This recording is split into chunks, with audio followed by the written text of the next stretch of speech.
Hello বন্ধুরা, আমি রবিন। আর এখন কথা বলবো কিছু এক্সক্লুসিভ আপডেট নিয়ে। তবে সবার আগে যেটা নিয়ে কথা বলবো সেটা হচ্ছে দেবের রঘু ডাকাত নিয়ে।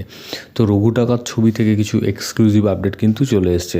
তো সেটা হচ্ছে দেবের রঘু ডাকাতের গানের শ্যুটিং, মানে রোম্যান্টিক গানের একটা শ্যুটিং কিন্তু থাইল্যান্ডে হতে চলেছে। সেটা শুরুও হয়ে গেছে। সেটা কিন্তু একটা রোম্যান্টিক গানের, এবং তাছাড়াও এই ছবিতে একটা এমনও গান আছে যার জন্য একটা মূর্তি তৈরি করা হয়েছে। মানে ওই যখন ডাকাতরা ডাকাতি করতে যেত তো মূর্তিতে পুজো করে যেত, তো সেরকমই একটা মূর্তি, বিরাট মূর্তি তৈরি করা হয়েছে এবং একটা নাচের দৃশ্যও আমরা দেখতে পাবো।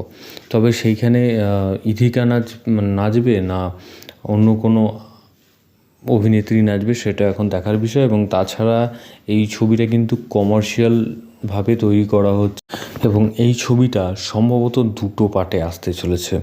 এবং এই ছবির মধ্যে আমরা ফার্স্ট পার্টে হয়তো অনির্বাণকে কম সংখ্যক স্ক্রিন শেয়ার করতে দেখতে পাবো, কিন্তু সেকেন্ড পার্টে হয়তো তার পুরোপুরি আরও ভালোভাবে দেখতে পাবো। এবং এখানে আমরা অনির্বাণকে কিন্তু একদম অন্য লুকে আমরা দেখতে পাবো, সেরকমই কিন্তু শোনা যাচ্ছে।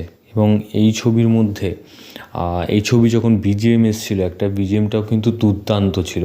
এবং দেব যেভাবে এই ছবিটার পেছনে বা তার যে এর আগের ছবিগুলোর ক্ষেত্রেও যেভাবে সে তৈরি করছে ছবি, এবং এই ছবিটাকে যেরকমভাবে কমার্শিয়ালি অ্যাপ্রোচ করে বা আরও ভালোভাবে সে তৈরি করছে ছবিটাকে, তো আমার মনে হয় যে ছবিটা পুজোর সময় আসছে। এবং এরকম ছবি এর আগে হয়তো বাংলা ছবিতে আমরা দেখতে পাইনি, বা এত বড় স্কেলে। এবং সেটা সময় বলবে, তো দেখা যাক কী হয়। তো এরকম ধরনের আরও আপডেট পেতে তোমরা সাবস্ক্রাইব করো চ্যানেল প্লে বাংলা পিবি, এবং বেল আইকনে ক্লিক করতে বলো না। বেল আইকনে ক্লিক করলে তোমরা সবার আগে নোটিফিকেশন পেয়ে যাবে। ধন্যবাদ।